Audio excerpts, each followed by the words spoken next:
Every day I could spend hours trying to upgrade my businesses or getting the fastest cars or making more money with my friends because there was always something to grind for, and that's why I loved GTA.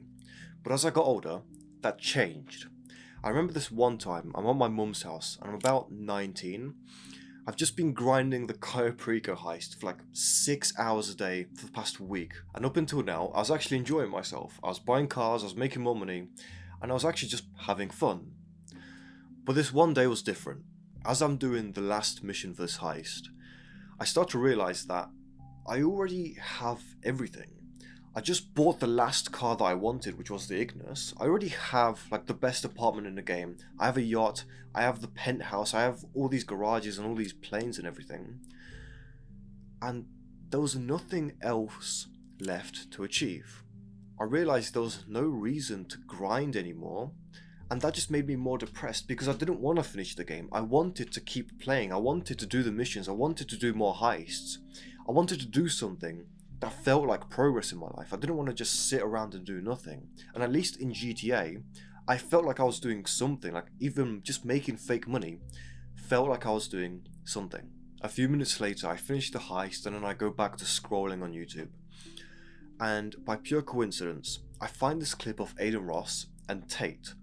And he says something that stuck with me forever. I find it amazing that people will sit there and spend all their time upgrading that character, making as much money as they can, getting the best guns, getting strong, getting some hoes, meeting important people, getting the best car. They'll do all that in a game, but they won't do it in real life. I find that incredible. Video games haven't become boring. If anything, they've gotten better because they've got like nerds and IT technicians manipulating the pixels on your screen to try and give you as much dopamine as possible. The thing that changed is that we've matured. We understand that now if we grind for a video game, nothing changes in our life, and we need to find something else to grind for. Your brain knows that it should be grinding for something in real life, not in games, and whenever you do stimulate yourself with games or with scrolling, it causes your brain literal fucking pain because it's not doing the thing that it should be. That's why you feel like you're drowning, that's why you feel like you're a fucking failure, or you're just rotting your life away. I'm gonna prove this to you as well. I bet that you spent your entire fucking life up until now trying to beat your friends at video games. Like any type of video game that you've played, I guarantee that you've always tried to be better than your friends, that you've like secretly fucking trained for it, or you've been watching YouTube tutorials on how to beat a specific level, or maybe you played CSGO like I did, and you trained way more than everybody else, went on deathmatch servers, looked up smokes, looked up tactics, just to beat your friends. We did that because back then when we were kids, if you beat your friends in a video game, that was the competition. You were just a better person than them, and now you are more respected in the group, right? Like, if you were better at someone at a video game, then you were just better than them in real life. That's all that we really cared about back then, because that's all that we were exposed to. It felt like video games was the competition that we were playing, and winning always fucking feels good, so we just tried to win the competition by being the best at video games. We've all gotten older, and we understand that competing in video games doesn't mean jack shit unless you're a fucking professional, which you're not because you're watching this video. Like, the scoreboard doesn't matter anymore. It doesn't matter how much money you have in GTA when you can't afford fucking food the next month and you have to sell your car to pay for rent. I had all the cars in GTA, I had like 10 mil in my bank, I had all the apartments and everything. And yet, in real life, my mum had to buy my fucking food for me. I couldn't afford to go to the grocery store. I couldn't afford to go to Lidl and get a sandwich because I had no money. My mum had to work a job that was causing her literal pain, like headaches, back pain, and just overall stress, because I spent my time fucking around in GTA. And those are the real consequences. Like, you don't realise this, but if you're not making your own money, if you're not doing something productive, and if you're wasting your life away, someone else in your family is suffering that consequence. And that's why you feel like shit. And look, you deserve to feel like shit because you aren't doing the right things. And your brain already knows this. You know that feeling when you're like just drowning in your failures and you feel like you're not achieving what you're meant to achieve. I'm going to show you a graph, and this perfectly represents exactly what I'm talking about. The purple part is your actions and what you do on a day-to-day basis. And the red part is what your ego thinks you should be doing. It's your potential. And the more red parts that you have, the more you feel like a fucking loser, the more you feel like you're drowning in your failures. Your goal is to make sure that you are fulfilling your ego and that you are rising to your potential. And I know that sounds gay and cliche, but that's how you make your life better. That's how you feel better. Look, it's fine if you're not at your potential yet. No one starts with like a full purple graph, and no one's living up to the potential as soon as they're born. But it's not fine if you continue making the same mistakes, and if you leave this video and you don't change anything.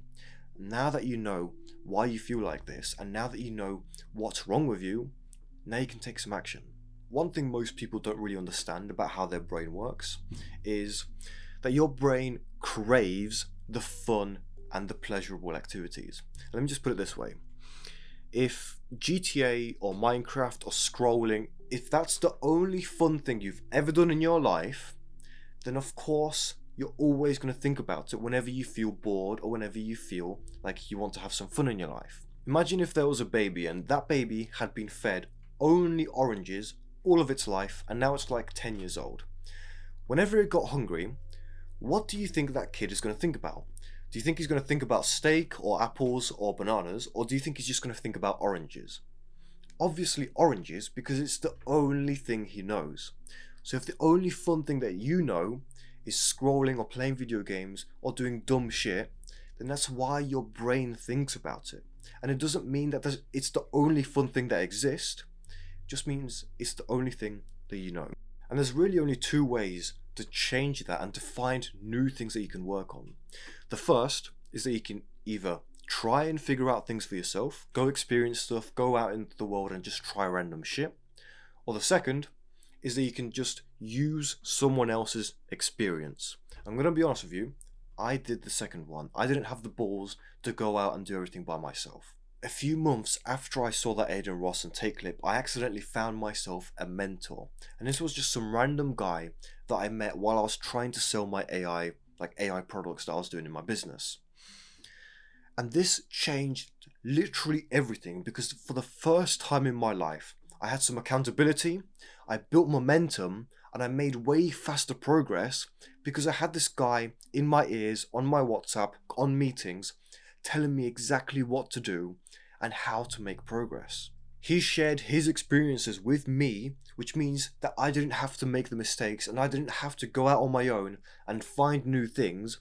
I could just do exactly what he did and make progress towards my goals and stop feeling like shit. He showed me exactly how I should work, how I should structure my days, what business I should be going into, how I can reach out to clients to get more money, and the most important, he showed me how I can stop distracting myself and finally lock in on my business. He gave me this sort of pressure which meant that if I kept distracting myself and if I kept scrolling and playing video games, then whenever I got into a meeting, he would know. He would know because I would have to tell him yeah, sorry man, I played fucking video games for 6 hours today again.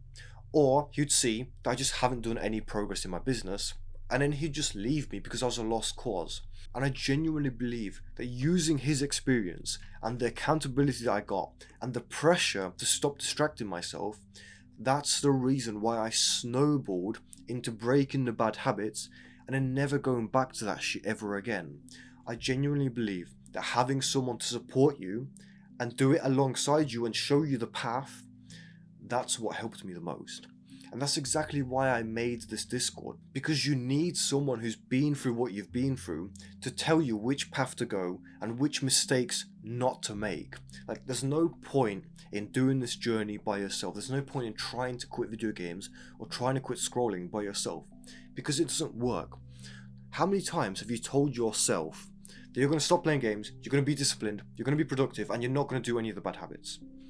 And then a few days later you relapse, because there's no consequences and there's no one there to support you when you fail. When I was going on calls and when I was getting those daily WhatsApp messages from my mentor asking me about my business or telling me what to improve or giving me little tips, that's what helped me the most, because it helped me stay on track. And it meant that I had to live up to the expectations of myself, because I had to also live up to someone else's expectations of me. And that just adds more pressure, and it also makes things more fun, because that person, that mentor, he helped me make so much more progress. I started making money way faster and I enjoyed my life way more because of that pressure that he started. It's like a snowball effect where you just add a mentor, add someone who knows what they're doing, and then your life just continually gets better and better.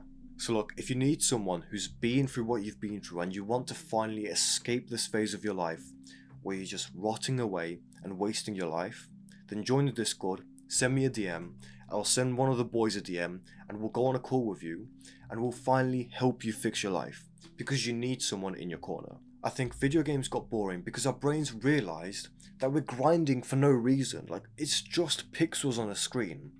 There's no point spending 6-8 hours a day on pixels when your mum has to buy you a fucking sandwich every day. When your mum goes to a job that she fucking hates because you're a retard. Your brain knows that it should be doing something else, and it knows that it wants to be independent, it wants to have freedom, it wants to have its own money, it wants to have something to work on that's actually purposeful. So now you have two options. You can either keep complaining like a little bitch and keep playing video games and keep distracting yourself and keep living a shit life, which you fucking hate by the way, or you can just join the Discord and finally take a first step towards changing your life, just getting some accountability in your life and making more progress. Look, do what you want. If you want to click that video, then click it. If not, goodbye.